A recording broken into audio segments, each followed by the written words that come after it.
AI 革命が人類に新しい太陽を求める理由。 AI が世界を変える。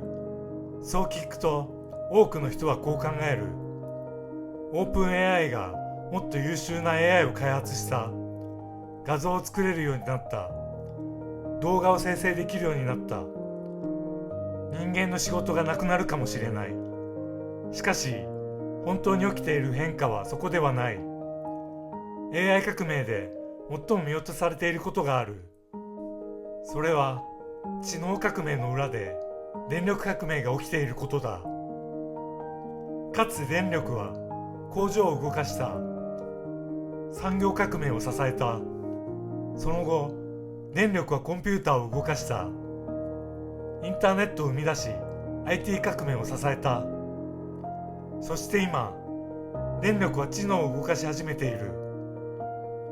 私たちは今知能を動かすために莫大な電力を必要とする時代へ足を踏み入れている。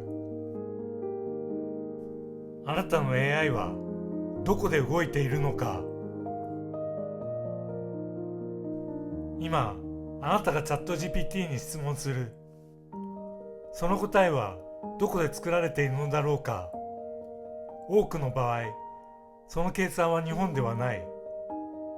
アメリカの巨大データセンターだ。あなたの質問は海底ケーブルを渡り巨大なサーバー群へ届く。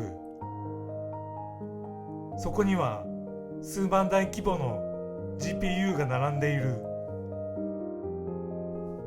その GPU が計算し答えが再び日本へ帰ってくる。私たちはインターネットを通して AI を使っているが、実際はアメリカの巨大計算資源を借りている。 AI はクラウドの中の魔法ではない。発電所、半導体工場、冷却設備、通信網、そのすべての上に成立する巨大な物理インフラだ。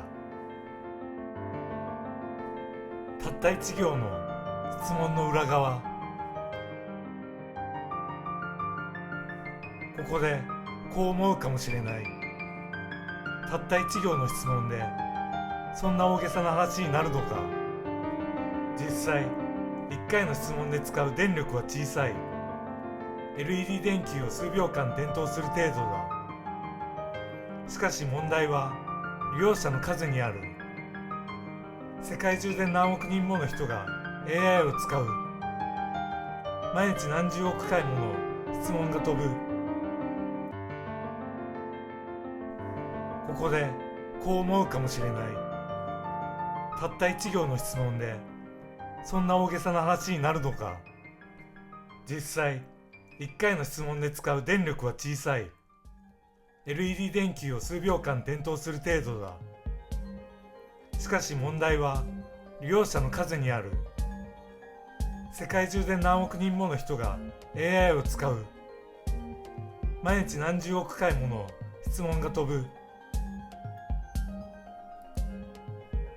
チャット GPT への質問は無料に見える。しかしその裏では膨大な数の GPU が昼も夜も休むことなく計算を続けている。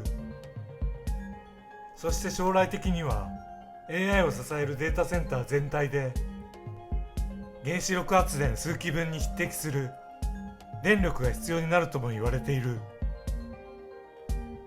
つまり私たちはただ質問をしているのではない。その一行の裏側で巨大な発電所と巨大な計算資源を動かしているのだ。 AI 革命とは知能革命であると同時に電力革命でもある。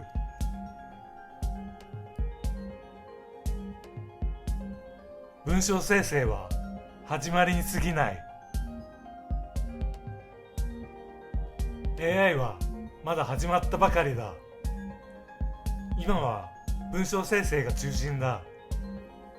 しかし次に来るのは画像生成、音楽生成、動画生成、AI エージェント、ヒューマノイド、15分の動画を生成する、映画を作る、ゲームを作る、人間の代わりに調べ、判断し、実行する。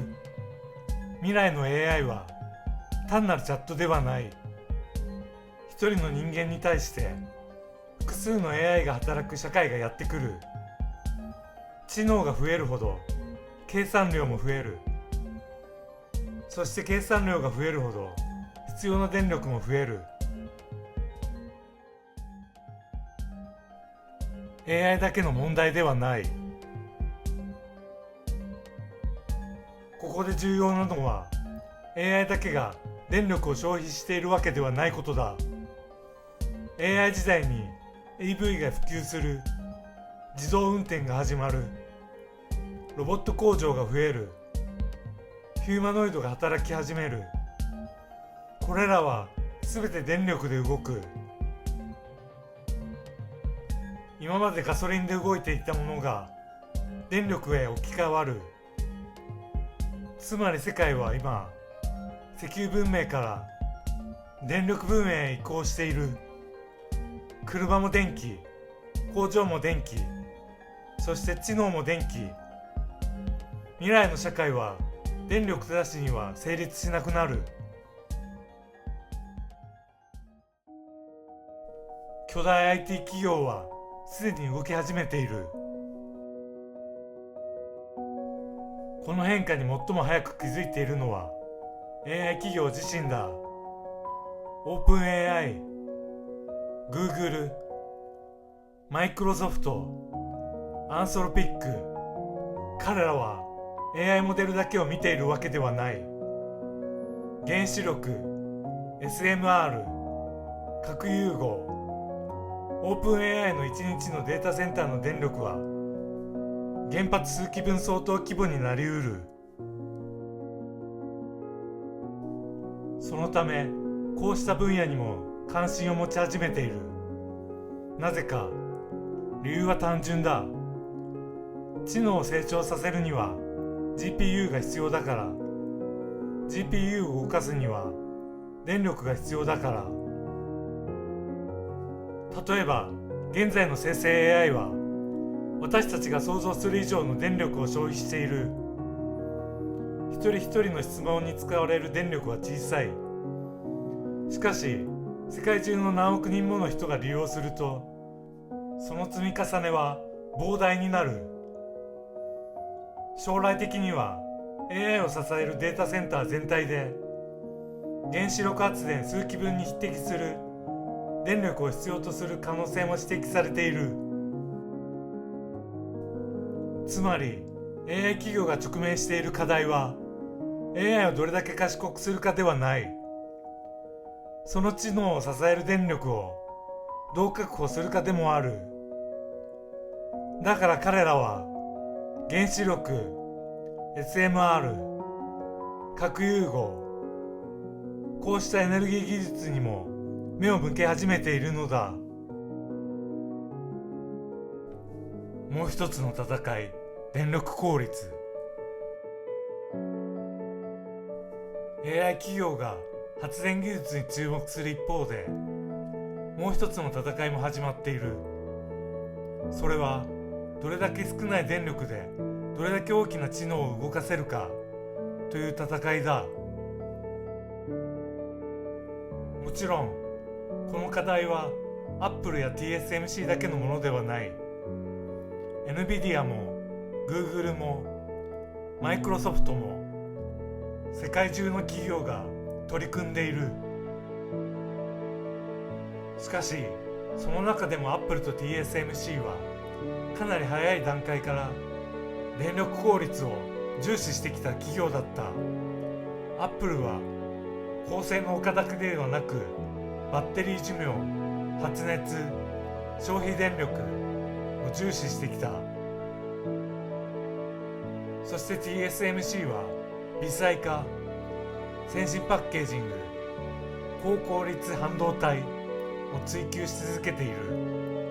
未来の競争はどれだけ賢い AI を作れるかだけではない。どれだけ少ない電力でどれだけ大きな知能を動かせるか、その競争もすでに始まっている。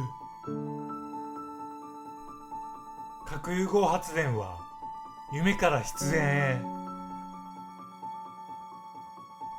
核融合発電は長い間夢の技術と呼ばれてきた。太陽の内部で起きている反応を地上で再現しようという壮大な挑戦だ。しかし現在もまだ完全な実用化には至っていない。それでも今、世界はかつてないほど核融合発電を必要とし始めている。 AI、 EV、 自動運転、ロボット、その全てが電力を要求している。しかもその規模はこれまで人類が経験したことのないレベルへ向かっている。だから核融合発電は夢の技術ではなくなりつつある。 AI 文明を支えるための現実的な選択肢へ変わり始めている。 AI 革命の本体は知能革命だけではない。その裏で電力革命も始まっている。そして私たちは今、知能を動かすために莫大な電力を必要とする文明へ移行しようとしている。 AI の進化を考えるのなら、私たちは同時に電力の未来も想像しなければいけない。なぜなら未来の知能は未来の電力の上に築かれるからだ。そして核融合発電は未来の夢なのか、それとも AI 時代の必然なのか。ぜひコメントであなたの考えを聞かせてほしい。